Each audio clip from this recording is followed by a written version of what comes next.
Stay away. We're better without you, my dad said. I just said, okay. Days later he texted, can you send $4,000? It's urgent. I replied, better doesn't need me. The calls started immediately. But then $4,000. That's how much I was worth to my parents. Not as their daughter. No, they made it very clear they didn't want a daughter. They wanted an ATM. Because 3 weeks after my own father looked me in the eye and said, stay away, we're better without you, he texted me asking for $4,000 like nothing ever happened. And the crazy part? That wasn't even the worst thing they did to me. My name is Darcy, I'm 26, and I need to tell you this story because I genuinely don't know if I handled it the right way or if I completely blew up my life. You guys can be the judge. I grew up in Covington, Kentucky, right across the river from Cincinnati. Small townish. Church on Sundays. Casseroles when the neighbors got sick. On the outside, my family looked like something off a holiday greeting card. My parents, Ray and Jolene, holding hands in the front pew. My older brother, Mitchell, star of the high school baseball team. And me, the quiet one in the back trying really hard to be good enough.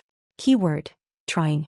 Because in my house, Mitchell could burn the place down and my parents would blame the matches. That boy got a DUI at 19 and my mom's response was, he's just going through a phase. He dropped out of community college, twice, and my dad said, not everyone is built for school. He borrowed $6,000 from them for a so-called business that turned out to be a poker habit and nobody batted an eye. Me. I once got a B- in AP history and my mother didn't speak to me for 3 days. A B-. Do you think that's normal? Because I spent 18 years thinking it was. So I learned the lesson early. In this house, love has a price tag and mine was higher than Mitchell's. I put myself through the University of Louisville. Partial scholarship, 2 jobs. Waitressing at a diner called Hal's and tutoring English on the side. My parents paid nothing toward my education. 0. Meanwhile, they were sending Mitchell $1,500 a month while he found himself in Nashville. When I asked them once, to help me cover a $200 textbook, my mom said, Darcy, we are not made of money. $200. While Mitchell was cashing $1,500 checks every month. But your mom. Responsibility. Got it. I graduated anyway. Got a decent communications job at a marketing firm in Louisville. Nothing fancy, but I had benefits and a paycheck and I was genuinely proud of myself. And I think that was the problem. Because the more independent I got, the more my parents resented it. Like me not needing them was a personal insult. Now let me tell you about Preston because this part matters. Preston was my boyfriend for almost 3 years. Met him at a friend's birthday party. Charming. Funny. The kind of guy who makes you feel like you're the only person in the room. And then the next day he wouldn't return your calls.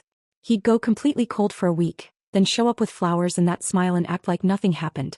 Hot and cold. Push and pull. When it was good, I thought I was the luckiest girl alive.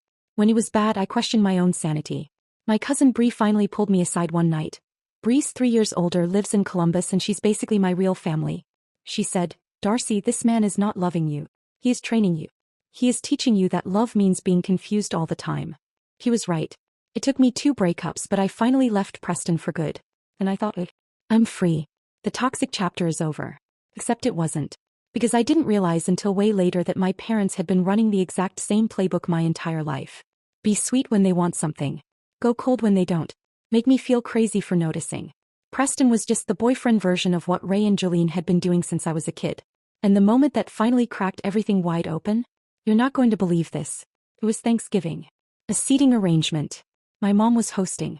She told me to give up my seat at the main table so Mitchell's new girlfriend, Tamara, could sit there. I said, why doesn't Tamara sit at the folding table? She's the one nobody here has met before. And my mom hit me with, because Mitchell's happiness matters to this family. I just stared at her. And mine doesn't? Dead silence. My dad put down his fork. My Uncle Wayne, visiting from Lexington, was suddenly very interested in the ceiling. My Aunt Noreen discovered something urgent on her phone. Mitchell wouldn't look at me. Tamara was studying her own fingernails like they contained state secrets. And my mom said, you always have to make everything about you. That was it. Something in me just went calm. Not angry calm. Done calm. I said very quietly, I have spent my entire life making everything about everybody else in this family. And you can't even let me sit at a table. My dad stood up. Pointed at the door. If you can't be grateful for what you have here, then stay away. We're better without you. I looked around that room one more time. Not a single person spoke up for me. Not one. So I said, okay. Grabbed my coat, grabbed my purse and walked out. Bree called me before I hit the highway. She'd already heard from Aunt Noreen. Drive to Columbus, she said. Guest rooms ready. I drove 2.5 hours in the dark on Thanksgiving night, sobbing the entire way. When I got there, Bree had leftover lasagna heated up and wine poured before I'd even taken my shoes off. That woman is everything. For the next 3 weeks. Nothing. No calls, no texts, no check-ins. Total silence from my parents, from Mitchell, from everyone. And you know what? Those were the most peaceful 3 weeks of my entire life. I went to work, came home, started reading actual books for fun. Cooked what I wanted. Slept through the night without that sick, anxious feeling in my chest. I was finally starting to breathe. And then December 14th happened. A Tuesday. I was eating soup at my desk. My phone buzzed. A text from my dad. Can you send $4,000? It's urgent. No, how are you? No, I'm sorry. No, Merry Christmas. Just, send money. I stared at that screen for a solid minute. Then I typed back 5 words. Better doesn't need me. Hit send. Went back to my soup. Within 30 seconds my phone was ringing. That. Mom again. An unknown number that turned out to be Tamara calling from Mitchell's phone.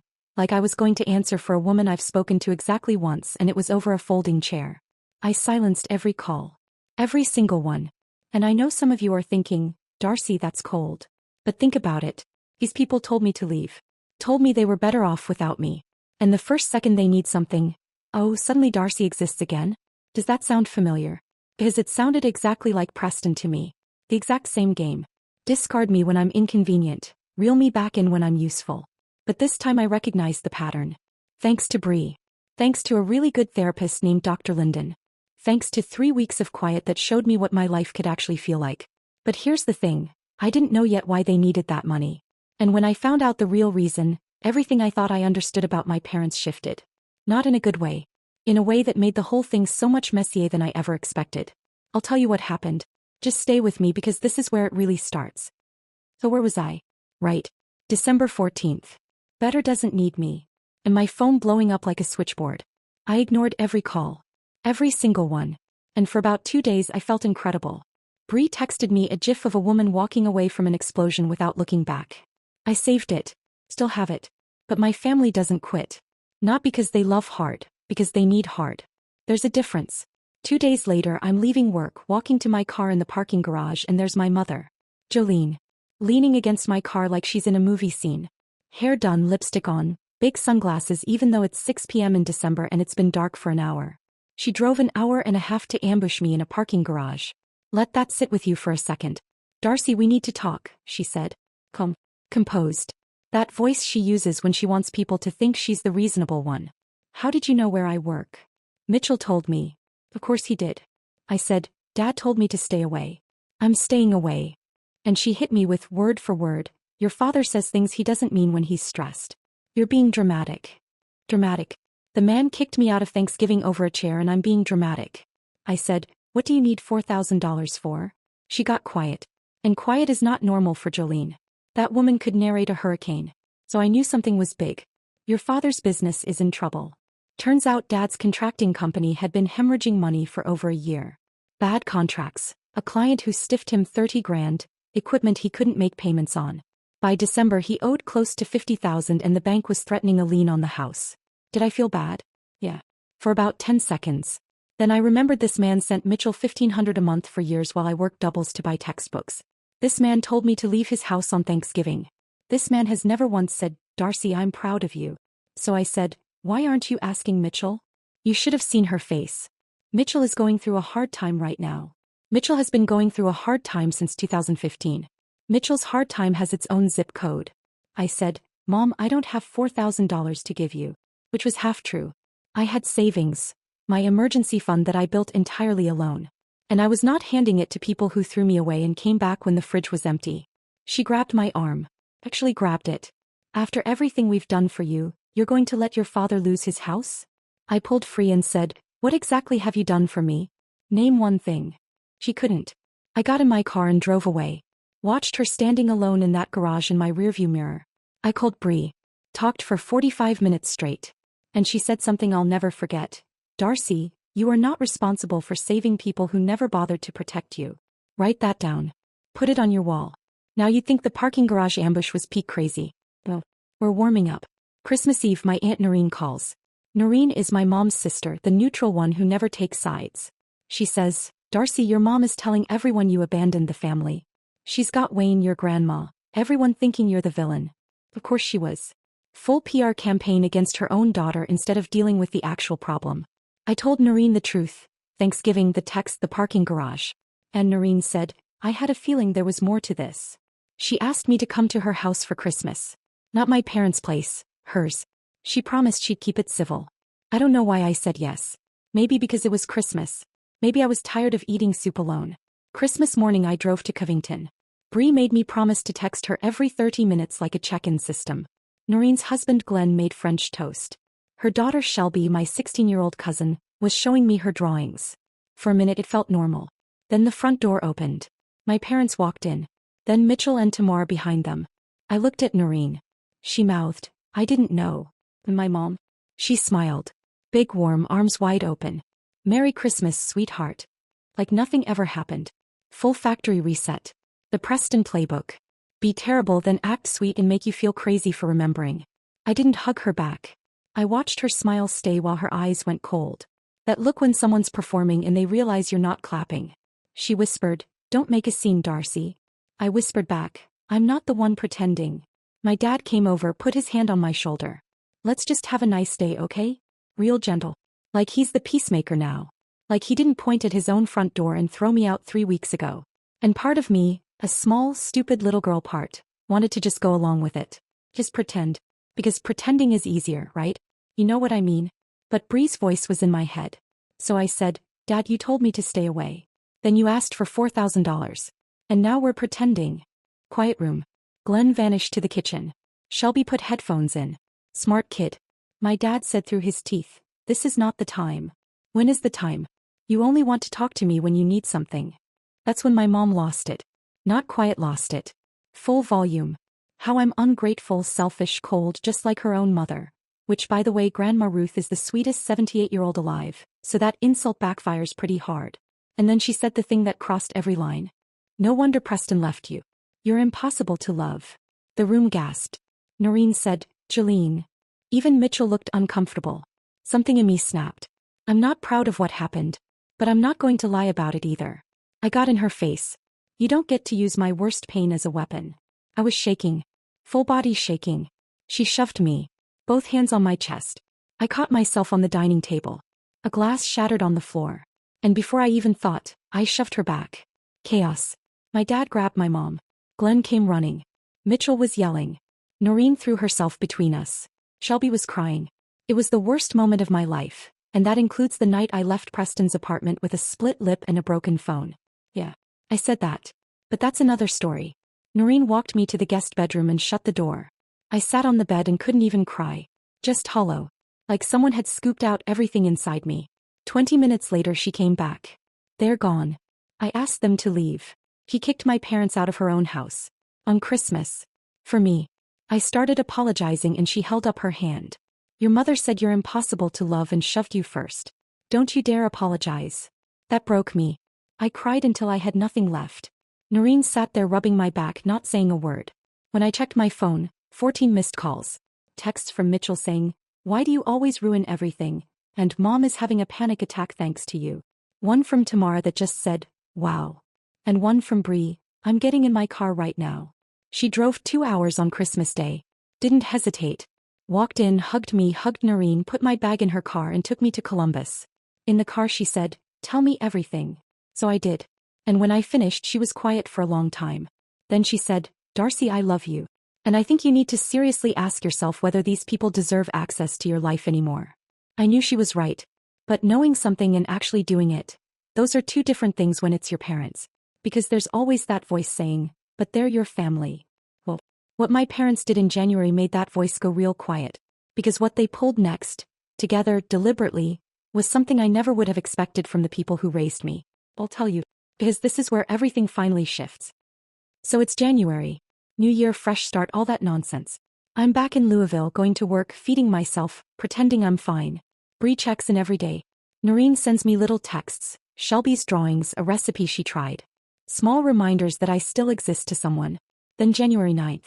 I come home from work and there's an envelope taped to my apartment door. No stamp. Hand-delivered. Inside is a typed letter. Not handwritten, typed like a business document. It says, "We have decided as a family that it is best for everyone if you no longer consider yourself part of this household. Please do not contact us. Please do not come to the house. We wish you well." Signed by both parents, Ray and Jolene.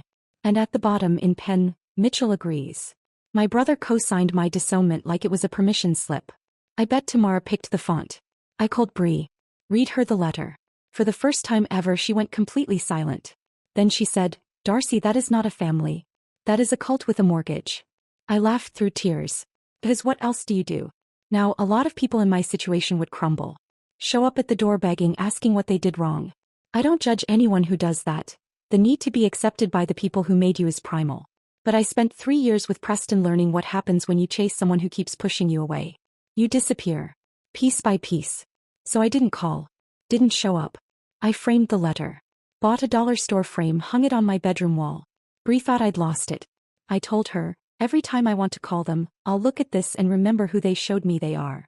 Dr. Linden called it an unconventional but effective coping mechanism. Pretty sure she was trying not to laugh. February was quiet.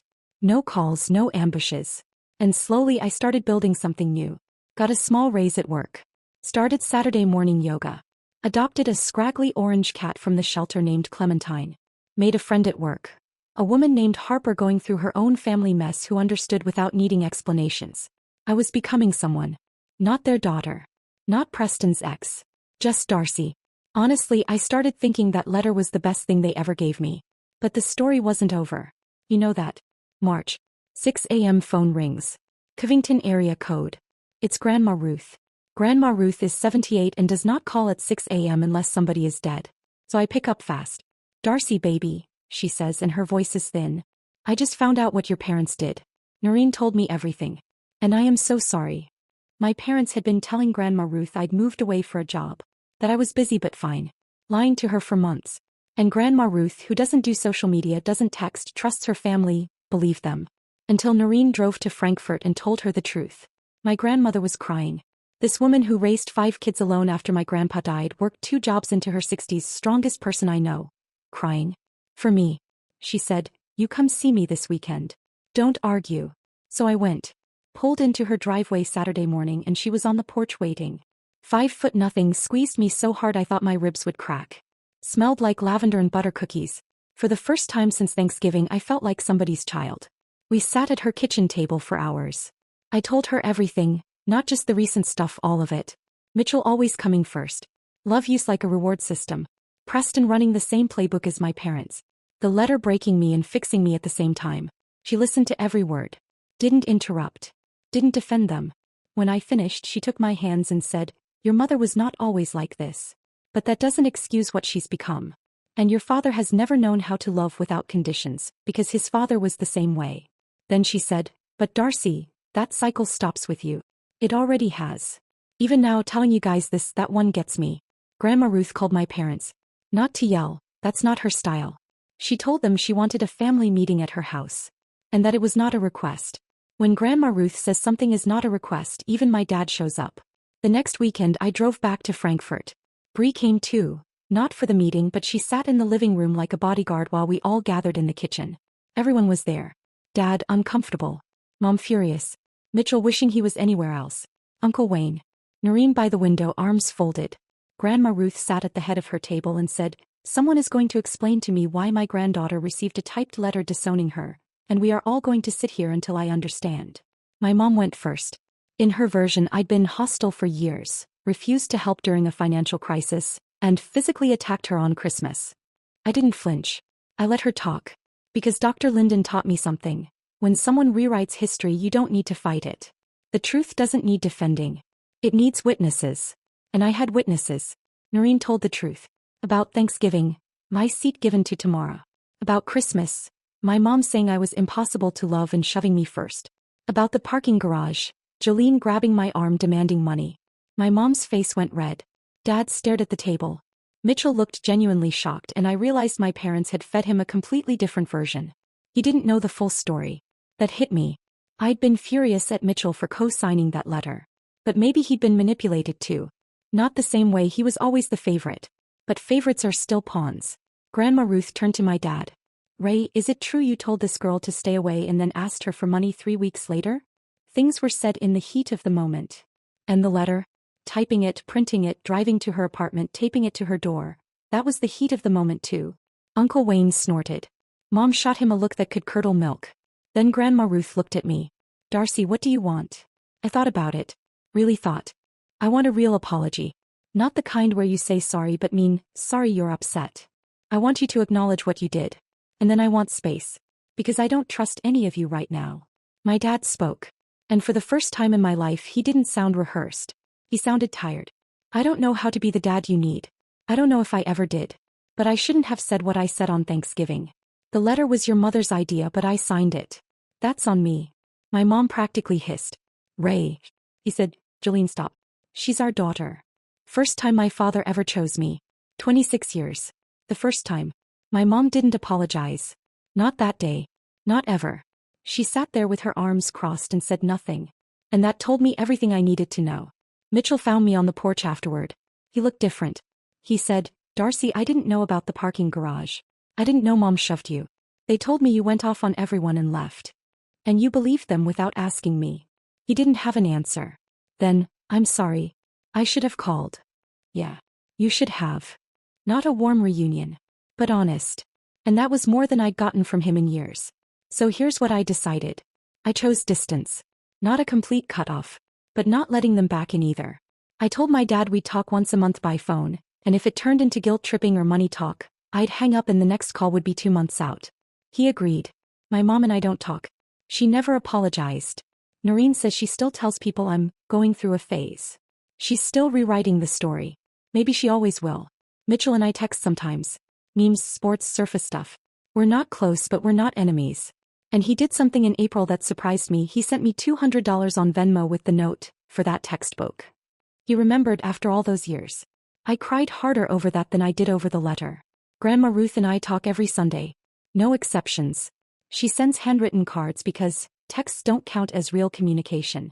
She met Clementine over FaceTime and called her the most handsome cat in Kentucky and probably Ohio too. She tells me she's proud of me. Every single time. Bree is still Bree. We took our Savannah trip in April. Too much shrimp, walking along the river, laughing until my face hurt. She's the family I chose and she chose me back. My family didn't get a perfect ending. No big tearful dinner where everyone changed. My mom is still my mom. My dad is trying in his limited, awkward way. Mitchell is somewhere between the brother I needed and the brother he knows how to be. But me.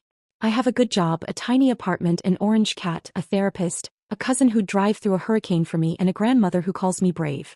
And I have a framed letter on my wall reminding me every day that I survived the worst my family could throw at me.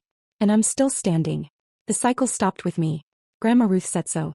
And Grandma Ruth is never wrong. If any part of this story made you feel seen, if you know what it's like to be the one your family can live without until they need something, I want you to know. You are not dramatic. You are not impossible to love. The people who told you that were wrong. If you like this story, leave a like.